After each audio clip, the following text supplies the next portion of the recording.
And if you walk down underneath the reactor, you're inside of brick concrete bunkers. It's a fort built on top of a fort. And security-wise, we have a security plan. It's been tested. It works well. I don't know what anybody would want to do if they really got in there and ran in there and grabbed one of these fuel elements, which is 20%, so you can't make a bomb out of it.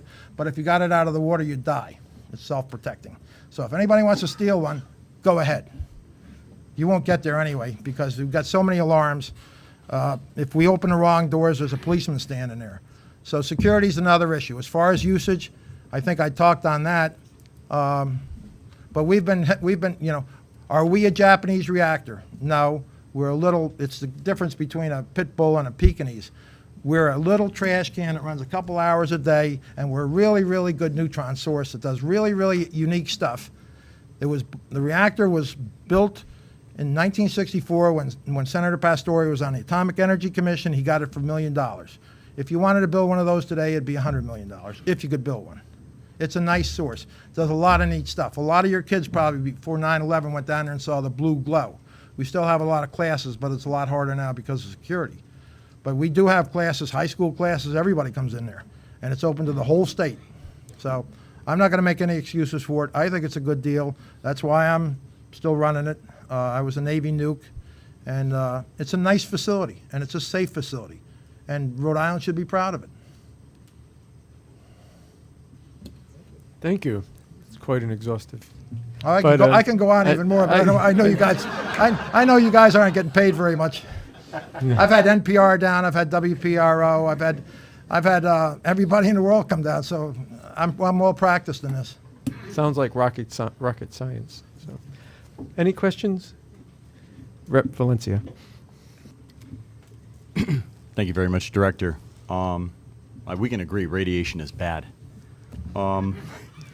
The reactor is physically located exactly where? All right, it's the Narragansett Bay campus. It's on South Ferry Road. It's 97 feet above sea level. That was my next question. And those waves, and then it's 110 feet high above that, and it's a solid concrete building that's walls this thick with rebar in them. And when we had the flood last year, there was no flood there because we're so high. Now, I don't think we're going to see any earthquakes there, but if we did see some earthquakes, the reactor sits on top of this really neat gun mount, which was a smart idea, and we can actually walk underneath and see if there's any leaks. Right. Well, here's the thing. We had a 500 to 1,000-year flood event last year. Yeah. And I know that they've looked at earthquakes. Right. And in this area, that's the kind of schedule we're on for a major earthquake to hit New York or the greater New England area on a 500 or 1,000-year. So if we were to get a major earthquake greater than 7.0 or greater 9, than 8.0, 10, like the Japanese. And you think this is Well, we just went through our impervious commission to that meeting type 2 of days damage? ago, and you're talking just like Dr. Kadick from MIT. He just Is that asked a good thing? he asked the same question. He's from Barrington. He's a good guy, but he asked the same question, and he tends to be he's former president of the ANS and Pilgrim Nuclear, and he wanted to know for the extreme event past, what are you going to do? Okay, all right. Let's go through that. Our emergency plan says that if this pool cracks and it's got an aluminum liner inside of it, well, we have a dam. We can actually trolley the reactor over to the side that isn't leaking, and that way we keep it with water. And we're not worried about the fuel melting, but if the water goes away, you have a thing called shine, where the radiation will shine straight up, and we'll actually call Bresson-Rung reactions. It'll actually have fallout down.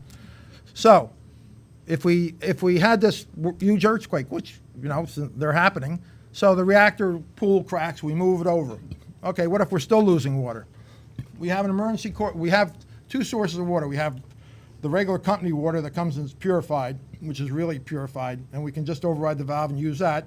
If that doesn't work, then we have the Bay Campus water that has 2 tanks up in back of the church there, which is not very pure water. It's just regular drinking water, so we wouldn't use that unless we had to. But we actually have an emergency core cooling system that we put in years ago and was inspected by the NRC that we didn't have to. And then we just unlock the 2 locks. We lock it so that we don't crap up the pool, and we fill the thing with that. But you have to remember, this reactor sits in a grid box, which is a 7x9 grid box, which is about as big as a table and down as far as that, and the fuel's about that long. And there's only a 1/2-inch hole in the bottom of that grid box. So if I could get a fire hose, I could take it and put it on top of there. Now, the next question is, what about all the spent fuel?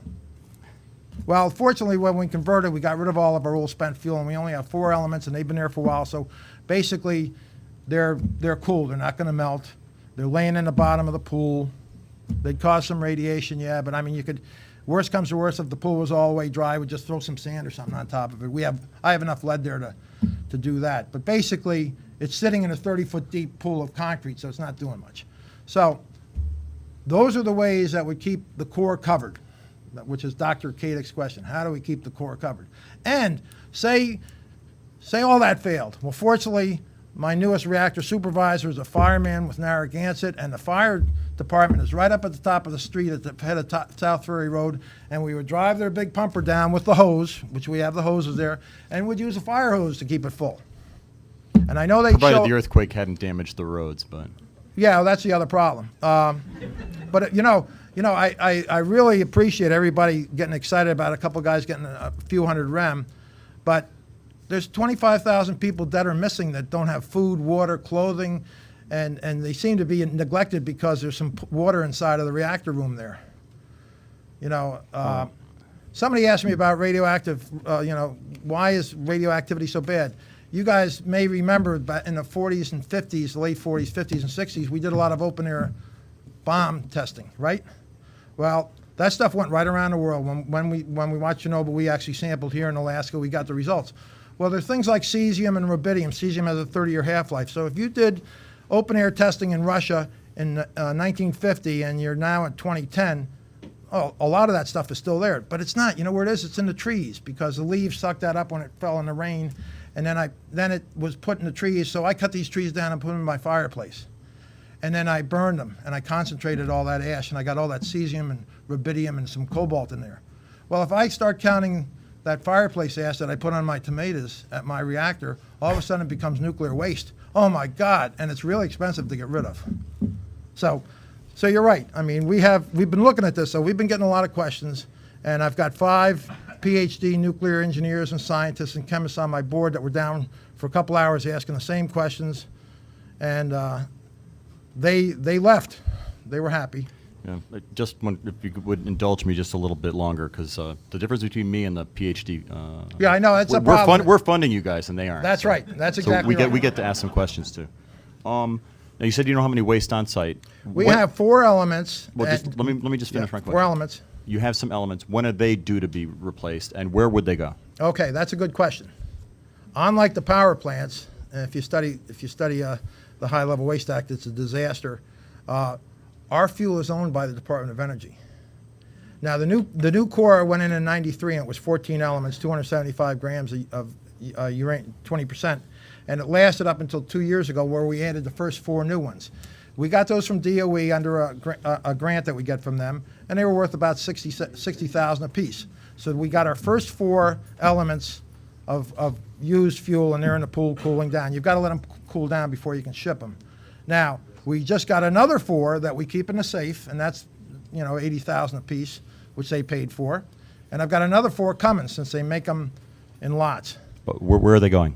They're going to go in the pool. They're going to go in the reactor when I'm ready to. No. Where's the waste going? Oh, good. The waste will go to Y12 pool in Savannah River, Georgia. Savannah River. Okay. Yeah. The DOE owns the fuel. We don't own this fuel. We only use it, and that's a good question. Okay. And I'm glad you brought that up because it's expensive to buy it, and they make it for. We have special fuel, by the way, the only ones, and it's expensive to get rid of it. And you wouldn't believe how hard it is to get rid of that stuff because you have to have every policeman from here to Savannah River has to get a check or a credit card or something else so he can follow it, and then you have to do the route to make sure you don't hit a bridge, and it's satellite tracking. That was my next question. Is transported by truck? You should see the truck. Okay. Oh, it's pretty exciting. I don't need to see the truck. I take your word for it. They have these pictures where these things go on fire into a wall. It's pretty amazing. Okay. And then my last question, and this can be just a really brief answer. Do you guys get private industry funding? Yeah, that's what I'm saying. BioPal pays us, and we get people that come in with this grant from the University of New Hampshire will pay us. One thing you have to remember, by law, all the money we get goes in the general fund.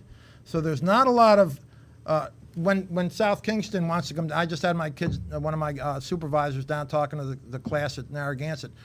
But somebody wants to use a reactor.